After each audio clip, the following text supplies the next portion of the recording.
I will show you the science of actually how the cells work, and you will have more knowledge than most doctors in the world today because they still believe in the genes. Every cell in your body has a minus voltage on the inside and positive voltage on the outside. Every cell, every live cell is a battery. Every cell has about 1.4 volts, not too much. 50 trillion cells in the body times 1.4 volts is 700 trillion volts of electricity in your body right now. And with training and meditation, you can focus this energy called chi, and you can use that energy for healing.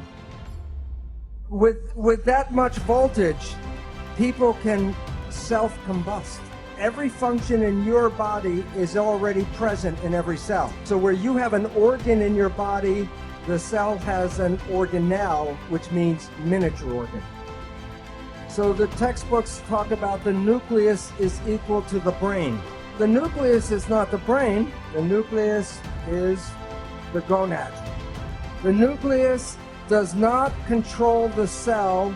The nucleus is reproduction of the parts. So if you are dead and you still have your protein body, what's missing? The signal. So when a signal binds to a protein, what happens to the protein? It moves. It makes behavior. If you are healthy, your behavior is good. But if you have a dis-ease, the behavior is not right. What can cause disease? There's only two things. Either the protein is bad or the signal is bad. People with bad proteins got them from birth defects, because if you were born with defective genes and the genes make the protein, then the protein is defective.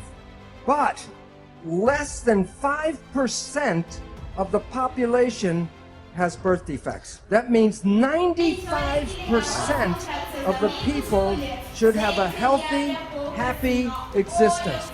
But if you were one of the healthy people and now you are sick, what would cause the problem? There are only 3 ways to mess up the signal.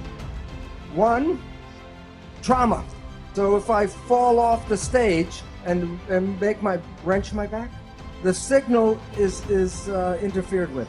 Number 2, toxins. If the chemistry is not good inside the body, the signal cannot be passed through bad chemicals. Both of these interfere with the propagation of the signal. But the third one is thought, the mind. There's nothing wrong with the body. It's just sending the wrong signal at the wrong time. So if you change your thought and your mind, you can change the biology. And the mind is the primary cause of illness on our planet today. What is the name of the switch that controls your biology? Perception.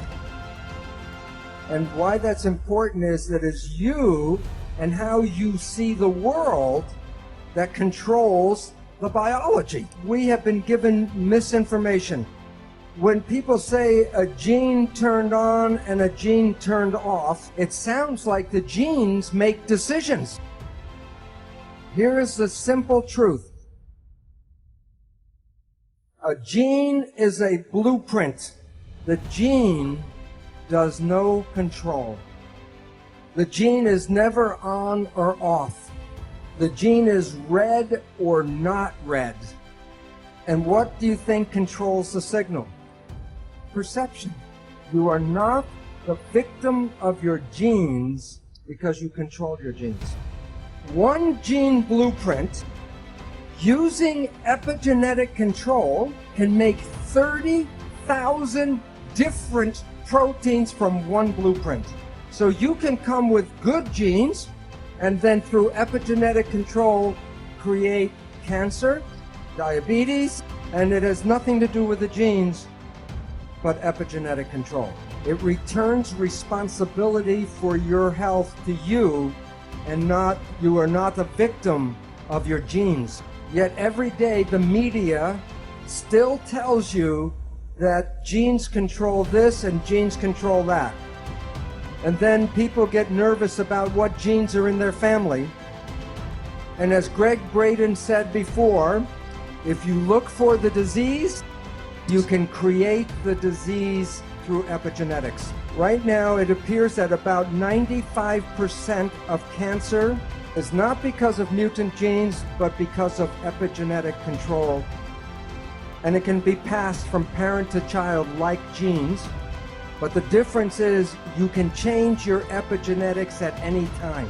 If you change your perception, you change the reading of your genes. If someone tells you you're going to have a disease and you believe that, then you can create the disease. So when you look at yourself, you're not a single entity, but you are a community of 50 trillion cells. But it's important to understand the word community. Every cell is intelligent, but when they're in a community, they give up their personal intelligence and respond to the central voice.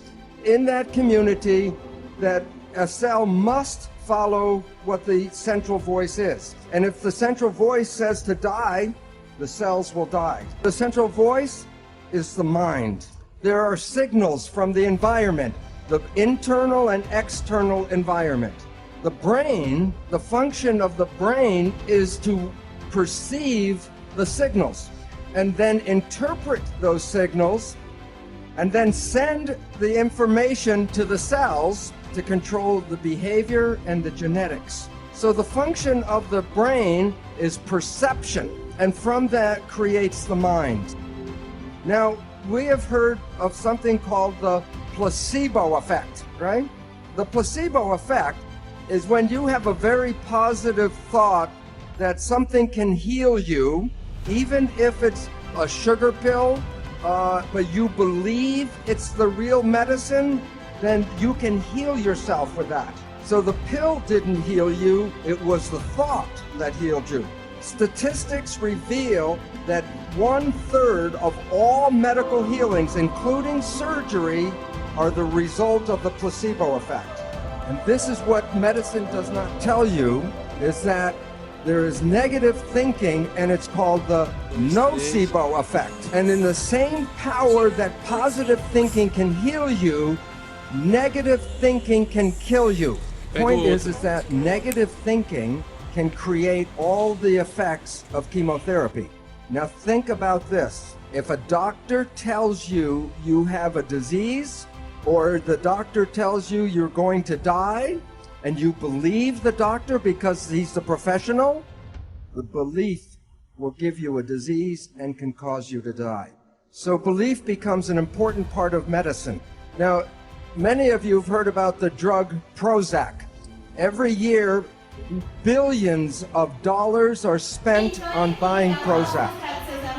And here's a surprise, that the Prozac is no better than a sugar pill, so that it is a placebo drug. And yet the people who take it believe in the drug so much, it makes them better. So if you believe that something is good for you, it will be good. And if you believe that it's harmful for you, it will be bad. So the question is, if we are so able to be healthy and young, why do we get sick? And one of the most important reasons is stress. And the function of the stress hormones is to take the energy of the body and get it all to run and fight. So the stress hormones will shut off the functions of things that will not be needed in fight or flight. One of the most important uses of energy in the body is the immune system. Stress hormones shut off the immune system. And the significance is every one of you right now is infected with almost all of the disease germs that humans have. Right now, if I take a blood sample, I will show you you all have viruses and bacteria and parasites. And you might say, well, if I'm infected, then why am I not sick?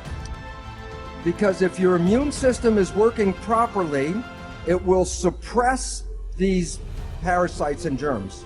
But the moment you start to shut off the immune system, then these organisms begin to start growing again. So the idea that you catch a disease is not really true. You already have the disease.